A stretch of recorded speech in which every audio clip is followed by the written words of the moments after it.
Have you ever asked a question? Why the only pastors you hear of in the world are pastors who are financially sound? You never see a pastor who has no money on television, or a pastor who has no money preaching on radio. Sometimes you see people give the statistics and they say, oh, the 10 most powerful preachers in Africa, 10 most powerful preachers in the world. I ask them, how do you know? Is it because you see them on internet, hear them on radio? Listen, there are pastors who are powerful before God. You've never seen them. They are in a village. Their members are just about 20.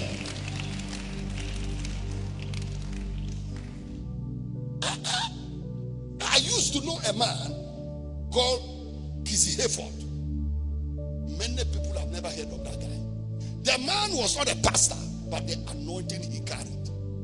He used to give us testimonies. He was like one of these old-time prophets. Kizzy Hayford will come and tell us that, you know what, he wanted to wash his clothing and he didn't have water. So he prayed to God that it should rain only in his house. And rain will fall only on his roof, and he will gather the water and wash his clothing.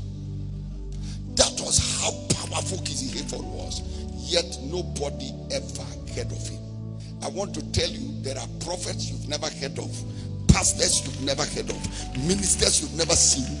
They are not rich. They can't afford to be on TV. They've never written a book. They have never traveled to London. These days, if you're a powerful man, a man of God, then you must go to London. Then you must go to America. Am I talking to somebody at all? Listen, these are worldly standards. I'm not saying a pastor shouldn't travel. I travel, but woe is me if I judge God being pleased with me by these things. Am I teaching anything at all? Prosperity.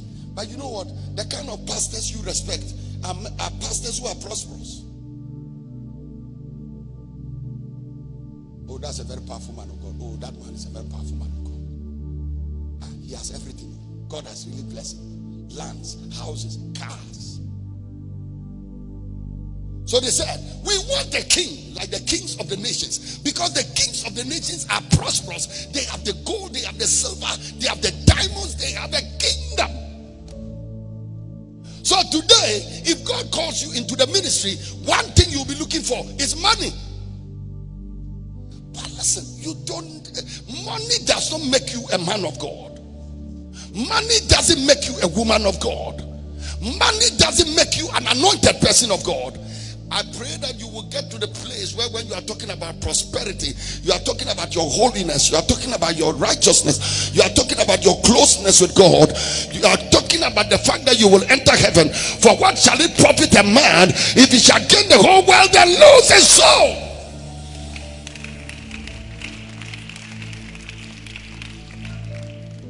That is why today, if you don't have a certain kind of money, there is some kind of ministry you cannot do. I do events. And sometimes when the budget for one event comes, the budget for an event, I ask myself, so can a poor man ever do an event at all? No matter what God gives him to say. Because if you don't do good advert, the people will not attend. If you don't do the stage a certain way, the people will not come. If you don't decorate the church a certain way, members will not come into it. So you know what? We are running a money and prosperity driven kingdom, where if money is not there, everything else becomes useless. So some of you can sit in a place like Bogatanga and you don't even appreciate the ministry, because you see, you are thinking about other things. You are thinking about some other things. You are thinking about prosperity. You are thinking about money. You are thinking, oh, we don't have the money to do this and we don't have the money to do that. Money is a very powerful thing. I've written so many books on money. I preach a lot on money. I preach a lot on prosperity. But I come here to declare to you, prosperity is not everything. We don't need prosperity to be called men of God, to be called a child of Jesus, to be called a church of Jesus Christ. Being a church of Jesus Christ, being a church that God is pleased with. The most important thing is you need the presence of God with you. You need the anointing of God with you. You need the holiness of God in your life. Listen, stop putting pressure on men of God to become like worldly people. So I'm talking about power. I'm talking about prosperity. Prosperity. Prosperity. Prosperity. And I can tell you this thing about prosperity is real. I remember I was going to preach in a certain church abroad. And when I landed, the pastor took out my suitcase. He's a Ghanaian pastor. And he said, hey, is this the suitcase you use? You use the kind of suitcase my general overseer uses. Hey, then you people, so he's measuring me by suitcase. Not by what I have on my inside, but what I have in my hand. Your power is not in your suitcase. Your anointing is not in your suitcase. Am I talking to somebody at all?